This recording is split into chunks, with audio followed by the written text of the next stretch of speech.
Hey family, thank you for tuning back into Our Roots podcast with 𝘃𝗶𝗹𝗁 Ifa, where only the strongest roots see the light, brought to you by Botanica Candles and more.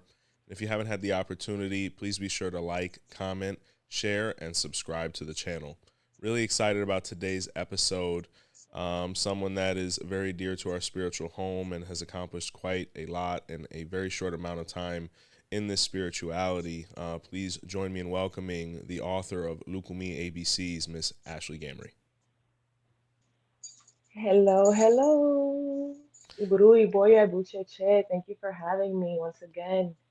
Bendiciones, Mihala. Definitely, we're very excited about today's conversation, especially with the piece of literature that you've come out with. But before we get into all of those things, we definitely want to get into your backstory to kind of present to the people who you are, where you're from, and what led you to taking these steps within literature. So, where are you from?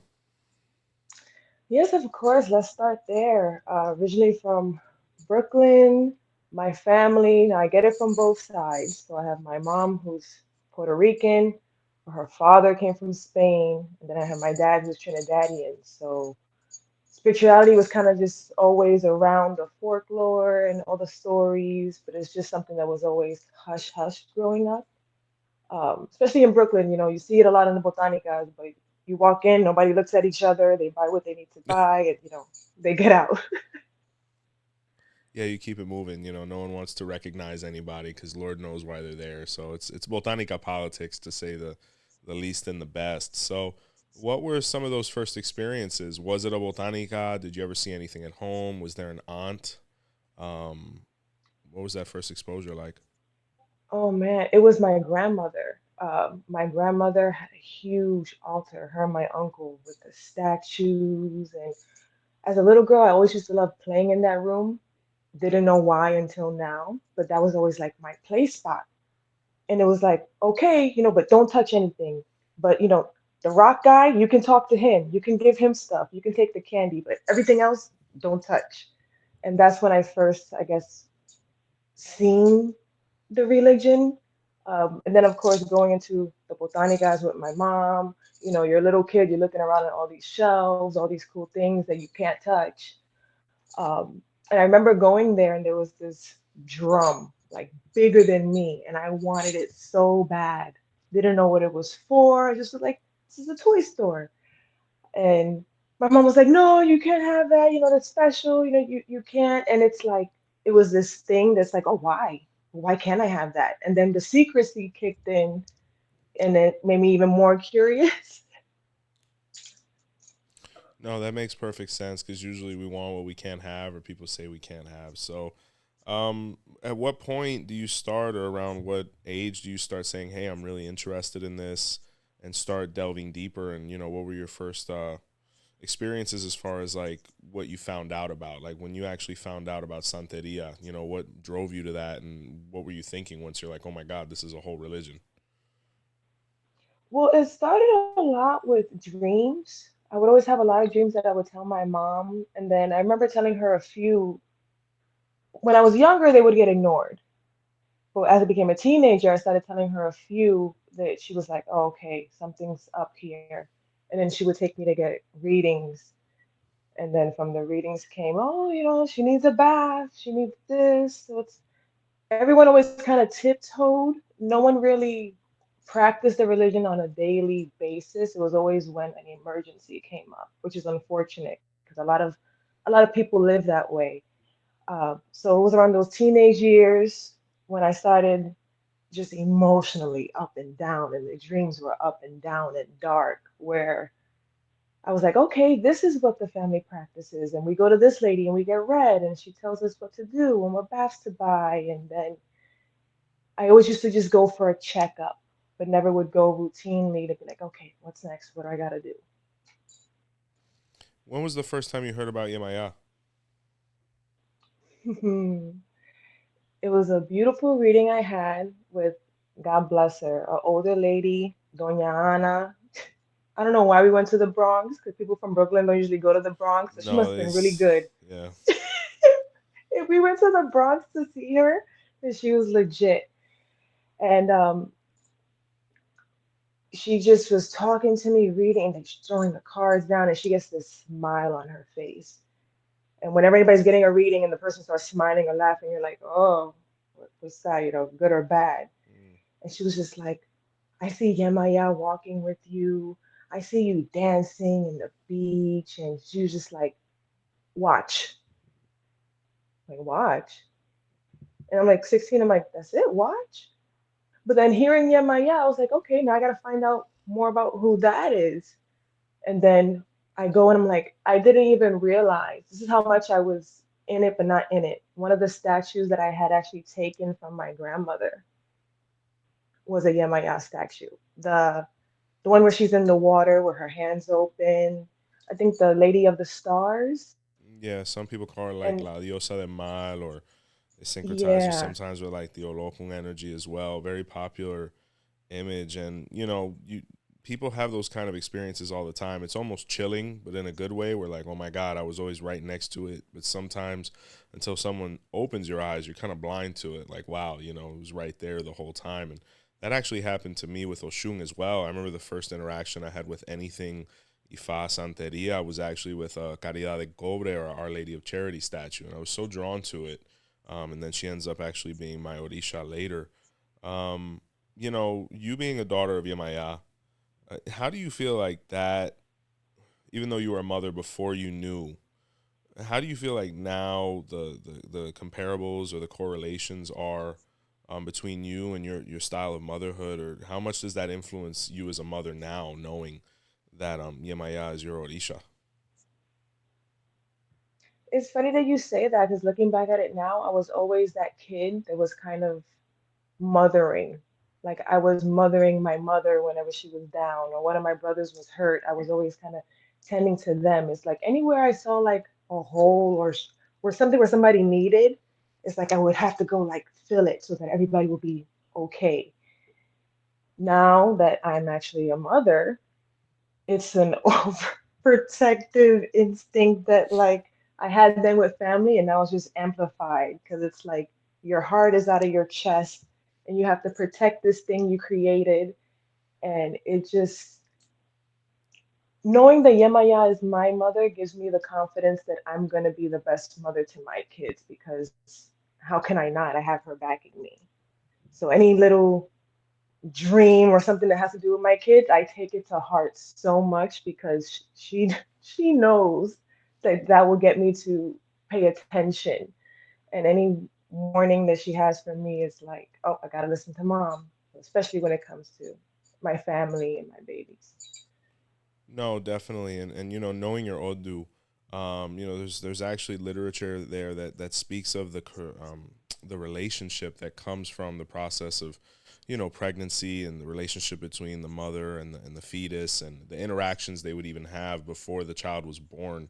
So it's right up Yemaya's alley, and then apart from that, leading up to the real focus of the conversation now, even in your Odu, it's one of the Odus or signs where, Ifa was first written down as literature, so that we wouldn't forget it, or we'd be able to, create a compendium for further generations to be able to guide themselves upon. So, what really motivated you towards writing the book? That's crazy because I didn't put all those pieces together until you said it. What made me want to write the book was after I got initiated, I received my mano de arula from you, of course. Thank you so Mm-hmm. much. Boru, of course. Uh, it was just like, wow, this has been missing my whole life. Like, where would I be if I knew? Where would I be if, I had those dreams and I wasn't afraid of the things that I saw? If everything kind of made more sense and if it was something I could have asked my family about and got answers, where would I be now? And I don't want my kids to be afraid. They have their own gifts that I can already see, coming out of them at such a young age. I don't want them to ever be afraid of something that loves them and is going to protect them and that only wants their best interest. So that's why I really wanted a book, just something basic, something fun, maybe more for the parents where they're like, oh my God, yeah, I know what that is. And their kids can at least see it in the home in a good way where it's not like condio, like, shh, don't let them see that, don't do that. And it just makes them curious and afraid because you fear what you don't understand. and I didn't want my kids or the future generation to have that fear.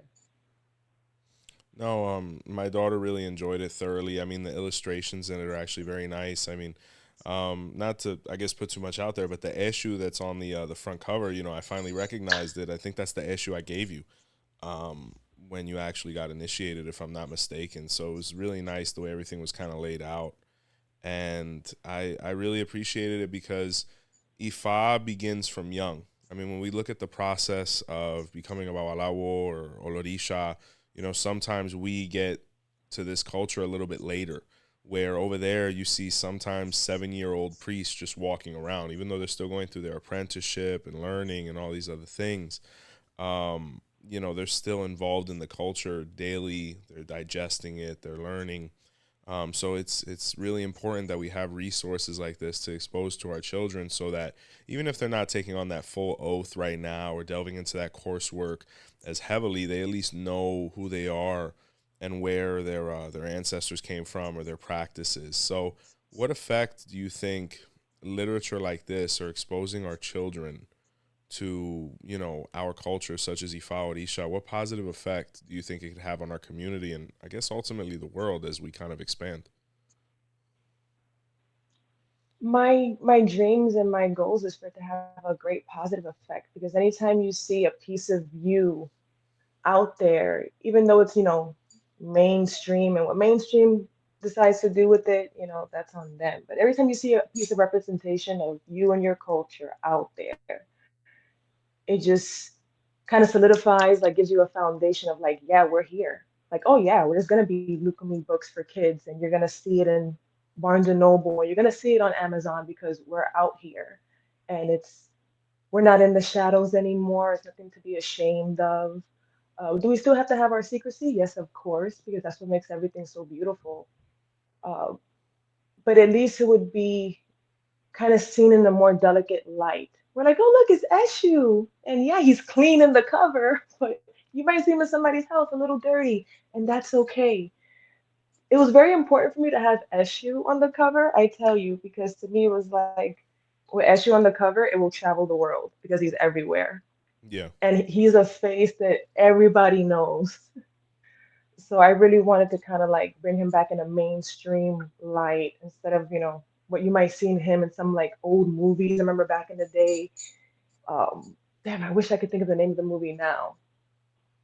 But I wanted to show a positive image of our religion, something that's easily digestible for adults and for kids. And I hope it will just go far. No, definitely, and you have, and it's very exciting to see the effect it's going to have, especially with our faith being represented in a positive light. For one of few occasions. What effect has Ifa had on you, Ashley? I mean, you now, sacrificing your time and energy to create this piece of literature in a very selfless way, ultimately, regardless of whatever you garner as far as sales. I mean, to take the time and organize and compile for children. I mean, there's nothing short of honor there. But what are some of the positive effects Ifa has had on you? How has Ifa changed your life and possibly even saved it, like it has for so many of us? Man, Ifa, it's like my life is kind of like upside down, but in a great way. Even before my initiation, things were just going like awry. I'm like, what is going on? And I knew like must be something good coming for all these problems to come out of the woodwork. And then afterwards, it was just like evolution took off, because getting my mano de la rula was like a pathology report, a horoscope. Like I pretty much got to learn about myself in ways that no reading has ever like really delved, deep on. So for that, and to see like I used to be anxiety ridden, had my depressive moments, but now it's just this kind of light and this like hope and faith that keeps me going. That even when I have my anxiety, it kind of like overrides that, because I know it's temporary. And just the transformation is like night and day. Ask anybody who knows me, they're like, oh my God, ever since she's completely different. She's more outgoing and happy, and it's just like a breath of fresh air just got like put back into my body. So, I mean, with as far as like the books and things like that, are we planning on coming out with more installations, maybe different themes, or are you possibly going in a completely different direction after this?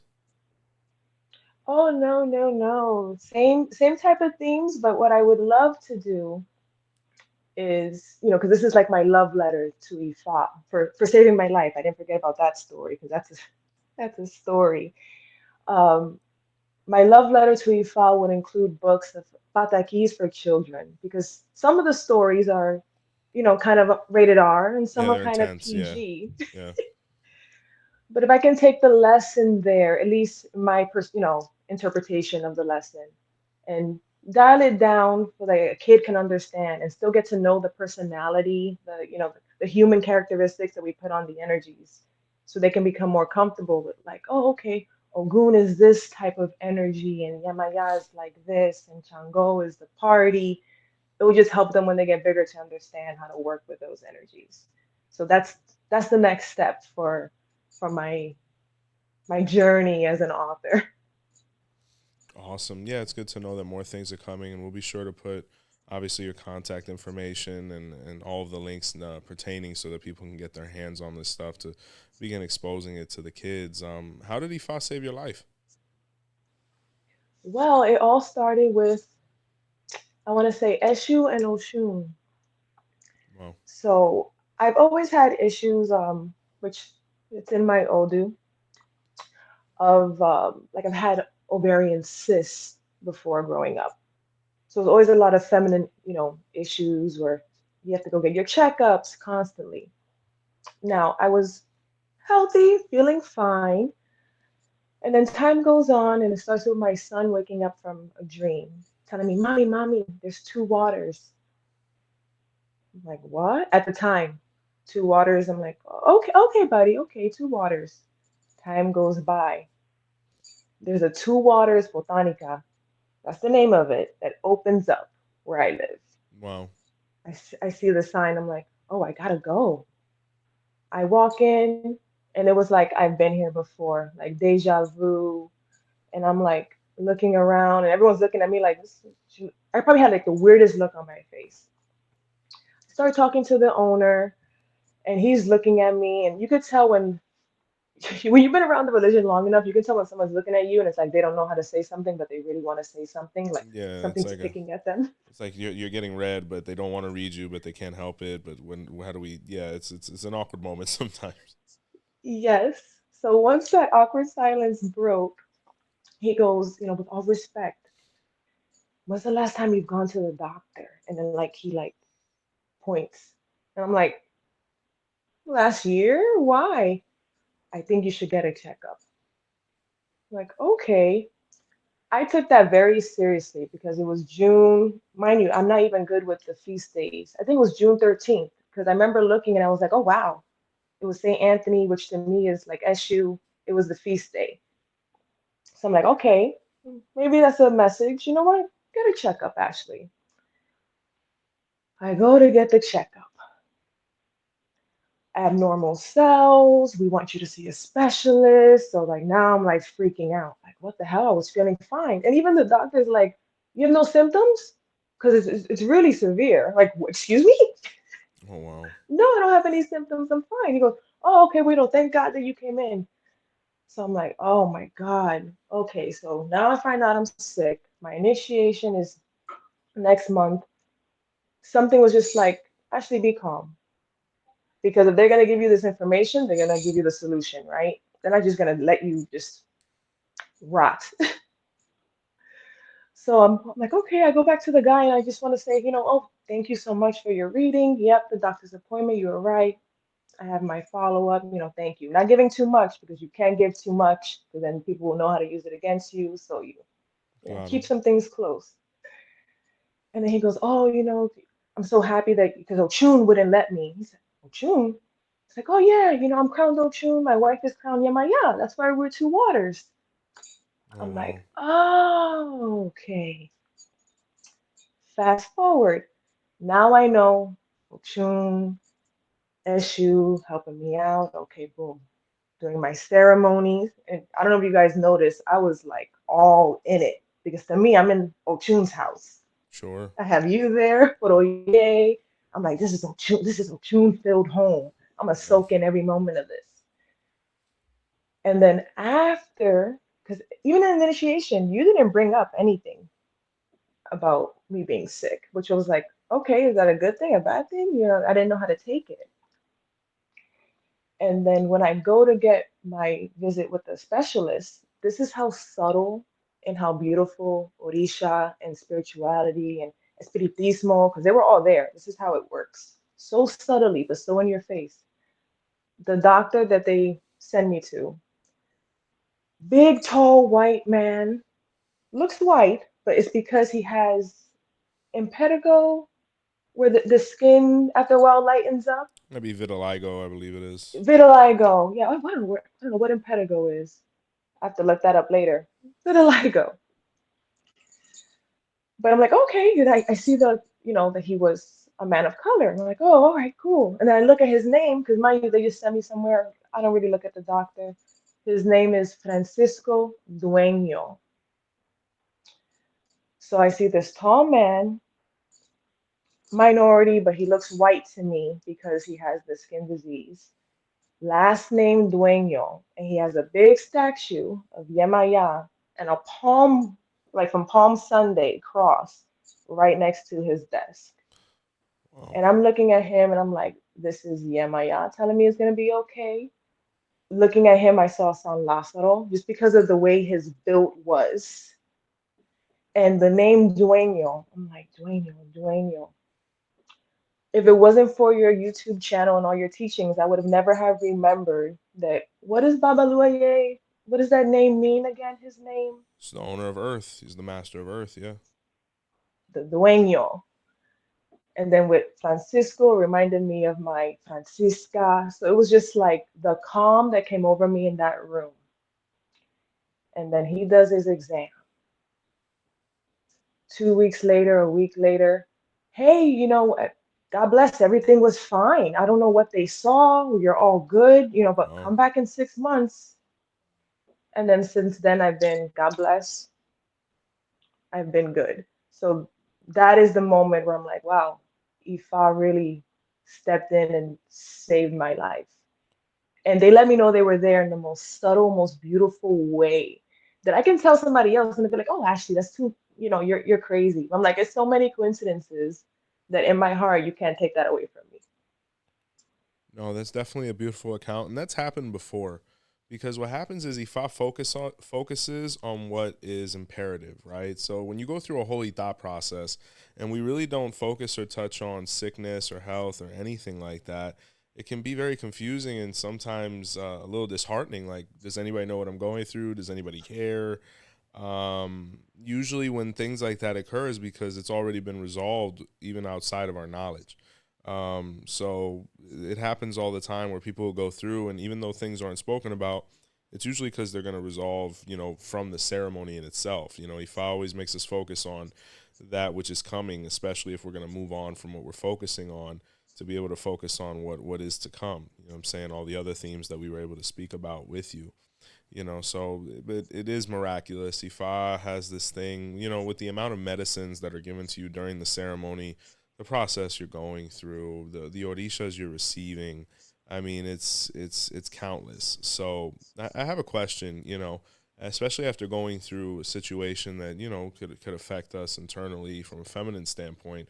How has your experience in the Lukumi Ifa Santeria system been as a woman? I love it.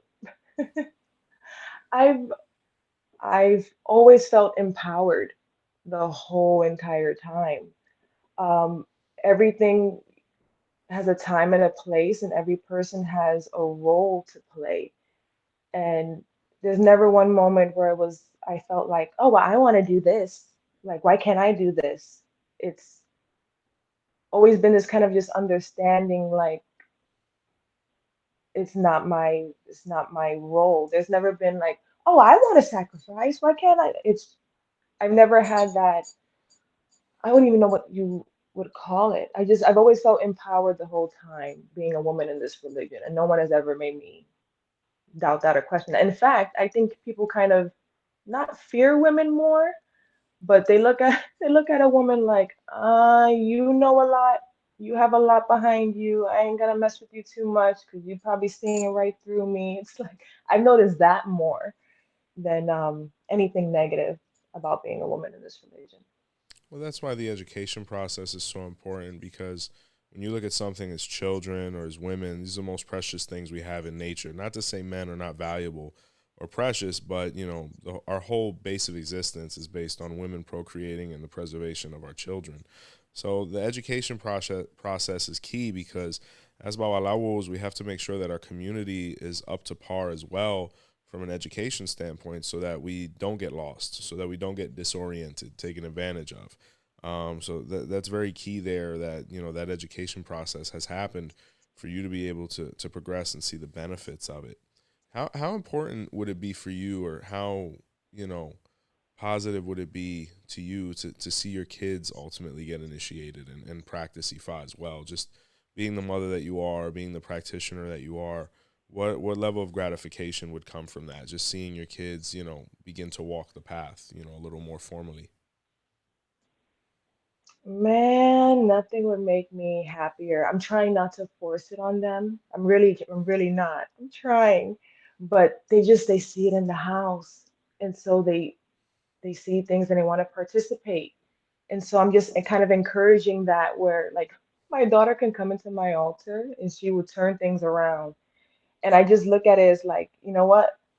You might know more than me because all the secrets are still in your head. You're still young enough to remember what was going on up there. So if you want to do something, like go ahead. If I feel a certain type of way, I'll change it afterwards. But it would mean the world to me if they would just continue on, just because I know how good it's done for me and that I know they will. I'll always be watching over them, that's for sure. But I just know they'll be okay. Like they'll be set. Like with Arumila, Eshu, like no fear, like they'll be good in life. And I will be able to just breathe a little easier as a mom.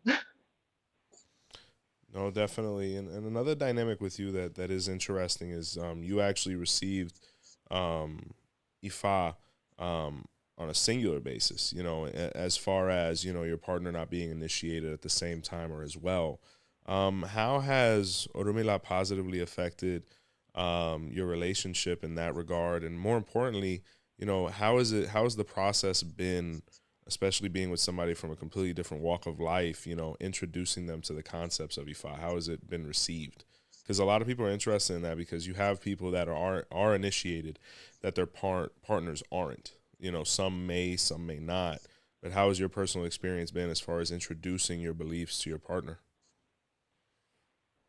It happened slowly. Before I got initiated, we were together and he saw like my little statues and I would do my little things every once in a while and kind of like, okay, it was dulled down. It's not amplified like the way it is now. So he saw it. It wasn't hidden from him. And then whenever, he had his little issues, I'll be like, oh, so what's going on with you at work? What's happening? What's their name? And then he would see, you know, and he'd be like, what did you do? I'm like, nothing. Nothing that should, I just talked to them. And he goes, okay. And then fast forward to me getting initiated, he's still like hands off at this point in time, but he's very supportive. He's like, yeah, I'm gonna drive you there. I'm gonna make sure you're safe. I'm gonna walk you into the house, and then I'm gonna go leave and stay in the Airbnb because I don't know what y'all gonna do.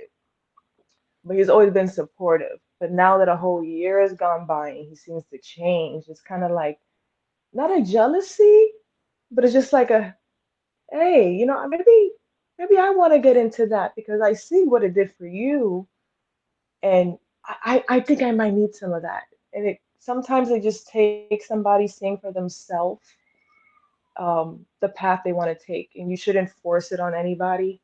If you're in a relationship and the person isn't interested, just leave them be. Let them learn through you. Let you be an example to them about how the religion is practiced, what it means, how it's done. And I have faith that eventually people will come around because how could you not? It's kind of, in my opinion, it's a little contagious, Ifa. At least that's how it was for me. So it's rubbing off on him. Everybody in my family now is coming back home into the practice. So that's my only advice for couples. Just let them see the progress through you. Don't, just hound it down their throat. No, I think the one thing we can't argue with is results and progress, and things are much better seen than heard. So when we can be an example to our family and they can see that progress and change and elevation within us, it is contagious. Ifa is intoxicating in all the right ways, whether it's the music, whether it's the culture, or just the results and the progress. You see how we were before and benchmark that compared to who we are or what we're becoming, it's usually a positive upswing, especially if you're with the right people. So the most satisfying thing as a partner is seeing your partner excel with whatever philosophy benefits them. So that's really awesome that you were able to share that. Um, because of your Odu, what does the music of Ifa kind of do for you or mean to you? And how is that a drawing factor towards the religion and spirituality? Man, I love the music, even the old songs from oh man, like Selena Irutulio. I think is how you say the name right. Like my Spanish is not very good looking. Um, but even those old songs, hearing them growing up, que viva chango, like we're always in the house. So it's like I got used to those. And then when I started listening to real Ifa centric, music that's speaking in Yoruba, it like just every sensation, it just lightens me up, makes me want to dance, makes me want to spin.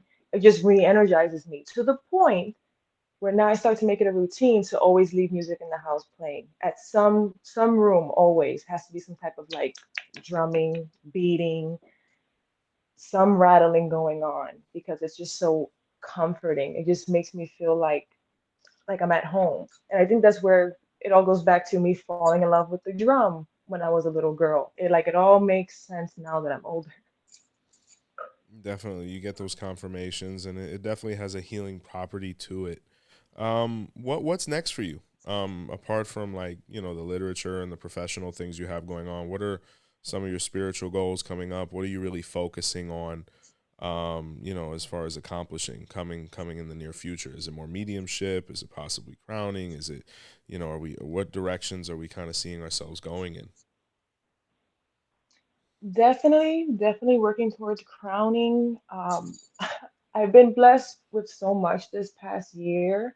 Um, and just having an understanding of who I am now, I know that there's some steps that I might have to take before crowning, which is fine. My Odu is very complex and has a lot of moving pieces, but I love it and it's exciting. So my plan is to just work towards each one of those goals. My mediumship I've been working on, you kind of say daily because Egun's always there, and you have to learn to differentiate like your thoughts and their thoughts. So that's kind of what I've been working on lately.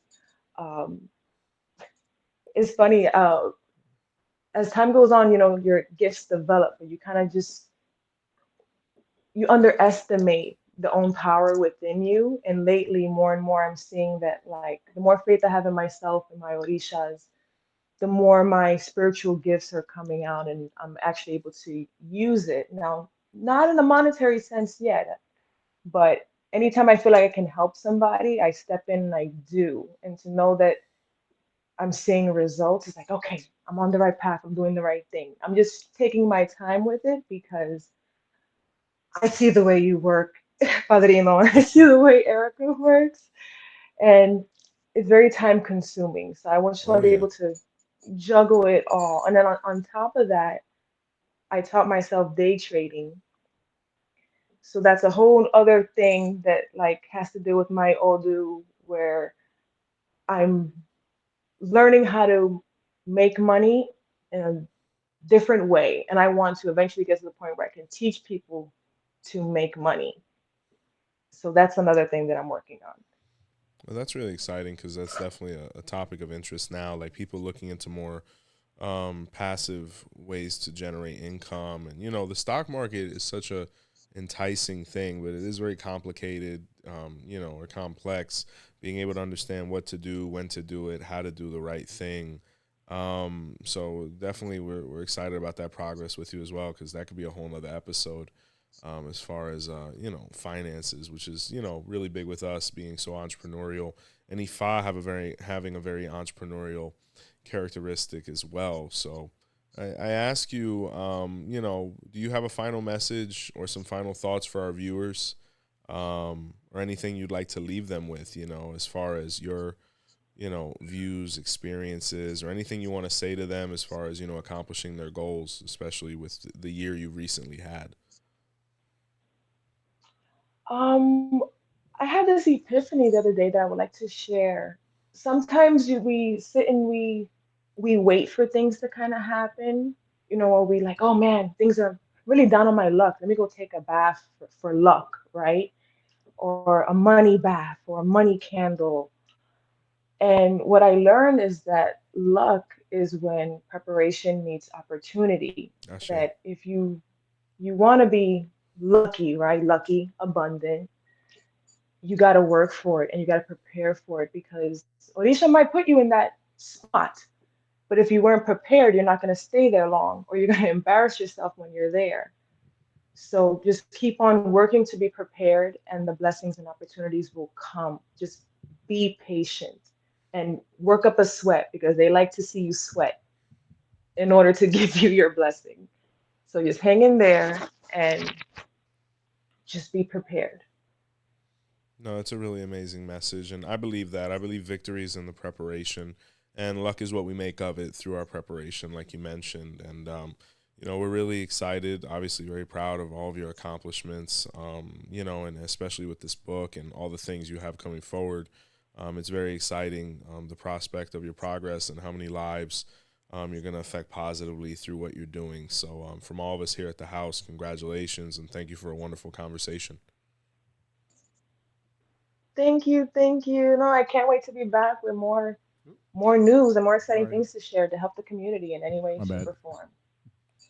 Absolutely. So definitely, guys, couple final notes, before we go ahead and disconnect. I mean, all of the links to be able to purchase Lukumi ABCs by Ashley are going to be in the description, her contact information as well. As far as us and the channel, hold the book up again, Ashley. Hold it up again so they can see it right there on the Hey, of screen. course, gotcha. Yeah, please. I'm actually in the book. I mean, I got mentioned there, so it's very Yeah, I had nice. to. It's wonderful. Definitely great illustrations and very captivating for the young mind. Joe, we got shout outs. Oh, do we have elevator music today, Phil? Guess what is back? Oh, thank God. All right, folks. Thank you all for watching this episode. Ashley, you're a great guest, and I'm so happy for you. Sure, yeah, definitely. Okay, so VIPs, we got some shout outs this week. If you guys are not members, you can join. We have extra content for you guys and a whole plethora of perks for you to join our channel. Get in there. So let's do some shout outs here. We got VIPs. This is a long name here. So we got Juju Ogunda Yekun Koki. All right, Ogunda Yekun, hey. They upgraded Thank to you. VIP.